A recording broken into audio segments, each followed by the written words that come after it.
નમસ્કાર મિત્રો, આજે અમે કોઈ વ્યક્તિ કે કોઈ અધિકારી વિરુદ્ધ વાત કરવા માટે નથી આવ્યા. આજે વાત છે સિસ્ટમમાં જરૂરી સુધારાની. અમારી સંસ્થા સમક્ષ ઘણી વખત એવી રજૂઆતો આવેલી છે, ઘણા અનુભવો કરેલા છે, જેની ઉચ્ચ અધિકારીશ્રીને પણ રજૂઆત કરવામાં આવેલી છે.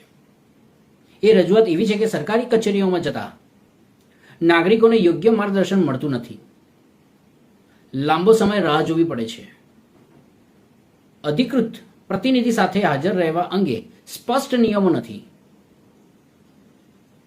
અને અનેક જગ્યાએ સામાન્ય સુવિધાઓનો પણ અભાવ જોવા મળે છે. જો કોઈ નાગરિક પોલીસ કચેરીમાં જાય તો તે ગુનેગાર તરીકે નહીં, પરંતુ એક નાગરિક તરીકેના સન્માનનો અધિકાર છે.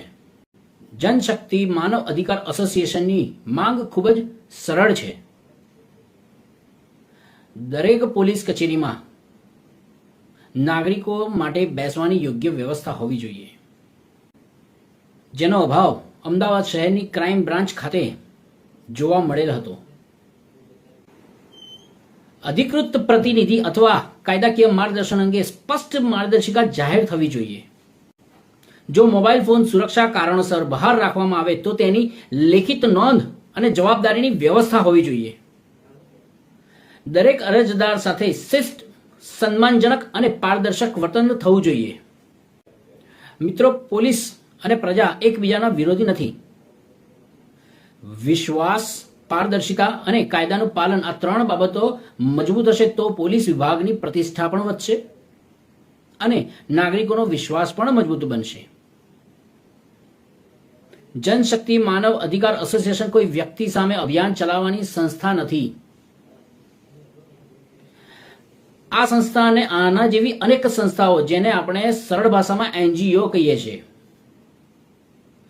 આવા પ્રકારની એનજીઓ ભારતના સંવિધાનનો પણ એક પાયો છે.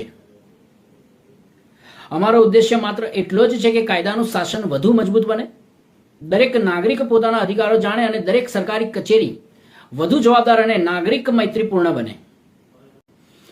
જો આપણે પણ કોઈ સરકારી કચેરીમાં કાયદાકીય મુશ્કેલી, માહિતી મેળવવામાં અડચણ અથવા માર્ગદર્શનની જરૂર હોય તો જનશક્તિ માનવ અધિકાર એસોસિએશન હંમેશા આપની સાથે કાયદેસર રીતે ઊભી રહેશે. આપના અધિકારો જાણો, કાયદા સાથે ચાલો અને સિસ્ટમમાં સકારાત્મક સુધારો લાવો. આ સાથે જય હિન્દ.